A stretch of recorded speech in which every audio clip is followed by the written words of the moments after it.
আসসালামু আলাইকুম। আশা করি সবাই সুস্থ আছেন, ভালো আছেন। নতুন আরেকটি ভিডিও নিয়ে এসেছি আপনাদের সামনে। আজকে চিকেন কোরমা রেসিপি নিয়ে এসেছি। অনেক ডেলিশিয়াস একটি খাবার। রাজকীয় একটা টেস্ট ইনশাআল্লাহ আপনাদেরকে দিতে পারবো রান্নার মাধ্যমে। তো প্রথমে চিকেনগুলো নিয়ে নিয়েছি রেগুলার কাট করে, যেকোনো ধরনের চিকেন নিতে পারেন। তো এটা একটু ম্যারিনেট করে রাখবো। লবণ এবং টক দই দিয়ে আমি মাখিয়ে 30 মিনিটের জন্য ম্যারিনেট করে রেখেছি। চিকেনটা ম্যারিনেট হতে হতে আমি পেঁয়াজ বেরেস্তা করার জন্য চুলা জ্বালিয়ে দিয়েছি। তো পর্যাপ্ত পরিমাণ তেল নিয়েছি এবং পেঁয়াজ দিয়েছি। তো পেঁয়াজটা আমি পুরোপুরি ফ্রাই করে সুন্দর করে ভেজে নিব, একদম বেরেস্তা করে নিব। তো বেরেস্তা করার সময় এই পর্যায়ে কিন্তু চুলার ফ্লেমটা আমি একেবারে বন্ধ করে দিয়েছি, তা না হলে কিন্তু পেঁয়াজগুলো পুড়ে যাবে। পেঁয়াজগুলো তুলে রাখছি, আর যেই তেলে পেঁয়াজ ভেজেছি আমি সেই তেলেই রান্না করব। তো তেলটা আমার কাছে একটু বেশি মনে হচ্ছে, যার কারণে আমি তেলটা একটু কমিয়ে নিয়েছি। একই তেলে আমি আবারও পেঁয়াজ কুচি দিয়ে দিয়েছি। পেঁয়াজ কুচি দেওয়ার পরে এটা আমি একটু নরম হওয়া পর্যন্ত অপেক্ষা করব এবং সেই সাথে গরম মশলাগুলো দিয়েছি তেজপাতা, দারচিনি, লবঙ্গ, এলাচ, সাদা এলাচ এবং কালো এলাচ দুটোই দিয়েছি, জয়ত্রী এবং গোলমরিচ। এই মশলাগুলো দিয়ে আমি ভালোভাবে আবার একটু নেড়ে নিচ্ছি। মশলা থেকে সুন্দর একটা ফ্লেভার বের হবে এবং পেঁয়াজটা একটু নরম হয়ে আসবে, এরকম সময় পর্যন্ত একটু ভেজে নিয়েছি। এরপরে দিয়ে দিয়েছি পেঁয়াজ বাটা। আমি এখানে 2 টেবিল চামচ পেঁয়াজ বাটা দিয়েছি। পেঁয়াজ বাটা দিয়ে আমি আবার একটু ভালোভাবে মশলাটা মিশিয়ে নিয়েছি।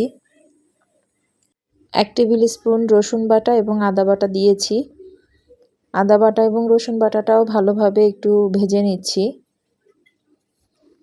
আমি কিন্তু প্রতিবার মশলা দিয়েছি আর অল্প অল্প করে ভেজে নিয়েছি। এখন দিয়ে দিয়েছি টক দই। এরপর দিয়েছি 1 চা চামচ করে জিরা গুঁড়ো এবং ধনিয়া গুঁড়ো। এটা আমি এখন আবার ভালোভাবে মিশিয়ে নিচ্ছি। এরপরে দিয়ে দিলাম কাজু বাদাম বাটা। 2 টেবিল স্পুন কাজু বাদাম বাটা দিয়েছি। কাজু বাদাম বাটা দেওয়ার পরে আবারও ভালোভাবে মিশিয়ে নিলাম এবং লবণ দিয়েছি। এখন মশলাটা খুব ভালোভাবে কষিয়ে নিতে হবে। মশলাটা যত ভালোভাবে কষাবেন টেস্ট কিন্তু তত বেশি ভালো হবে। আমি ঢাকনা দিয়ে খুব ভালোভাবে নেড়ে চেড়ে মশলাটা কিন্তু কষিয়েছি। কয়েকবার ঢাকনা উঠিয়ে আমি অফ ক্যামেরায় কয়েকবার করে নেড়ে দিয়েছি। তো এই যে মশলা থেকে কিন্তু তেল ছেড়ে দিয়েছে এবং কড়াই থেকেও কিন্তু মশলাটা ছেড়ে দিয়েছে। এরকম মশলাটা ভালোভাবে ভুনা হয়ে গেলে তারপরে আমি চিকেনটা দিয়েছি। তো চিকেনটা দিয়েও কিন্তু আমি ভালোভাবে আবারও মশলার সাথে মিশিয়ে নিচ্ছি এবং ঢাকনা দিয়ে দিয়েছি। ঢাকনা দিয়ে মিডিয়াম আঁচে রান্না করেছি, খুব বেশি হাই হিট করা যাবে না। এখানে টক দই এবং বাদাম বাটা আছে। বাদাম বাটা, টক দই এগুলো কিন্তু খুব সহজেই কড়াইতে লেগে যায় রান্নার সময়, যার কারণে চুলার আঁচটা অবশ্যই কম রাখবেন। এবং চিকেনটা খুব ভালোভাবে কষানো হয়ে গেলে যখন চিকেন থেকে তেল ছেড়ে দিবে তখন আমি এখানে দুধ ব্যবহার করেছি। 1 কাপ পরিমাণ দুধ নিয়েছি, হালকা উষ্ণ গরম দুধ।